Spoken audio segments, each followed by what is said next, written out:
মুর্শিদাবাদ লোকসভা কেন্দ্রের ৭৩ নং রমনা বসন্তপুর প্রাথমিক বিদ্যালয়ের ১৭০ ও ১৭১ নম্বর বুথে ভোটারদের ভোট দানে বাধা, মারধর করা হয়েছে ভোটারদের বলে অভিযোগ। তৃণমূলের বিরুদ্ধে অভিযোগ তুলেছেন স্থানীয় বাসিন্দারা। বুথ জ্যাম করার চেষ্টায় বিশাল পুলিশ বাহিনী ধাওয়া করে দুষ্কৃতীদের ছত্রভঙ্গ করেন। কোনো ঝামেলা না, শান্তশিষ্টভাবে ভোট আছে। ওদের বিরোধীদের কোনো ভোট নাই, ওদের মাথা খারাপ হয়ে গেছে, তাই ওরা উল্টে পাল্টা বকছে। তো তৃণমূলের উপর অভিযোগ, কোনো ভুল বার্তা, এসব ভুল অভিযোগ।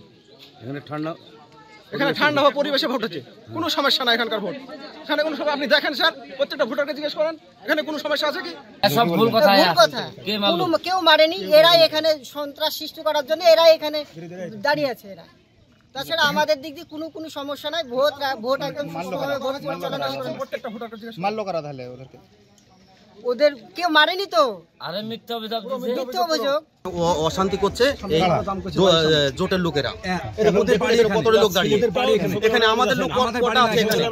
আপনারা ভোট যারা ভোট দিচ্ছে তাদেরকে জিজ্ঞাসা করুন যে এখানে মারামারি হচ্ছে না, অন্যায় হচ্ছে না, ঝামেলা হচ্ছে, এটা জিজ্ঞাসা করুন। ভোটারদেরকে জিজ্ঞাসা করুন কি হয়েছে আপাতত। ওরা এখানে জাম করছে, দেখুন এখানে ওরা জাম করছে, ভোটারদেরকে ডিস্টার্ব করছে, তো ভোট দিতে দিচ্ছে না। এটা জোটের লোকে করছে। আপনারা আমরা টিএমসির লোক।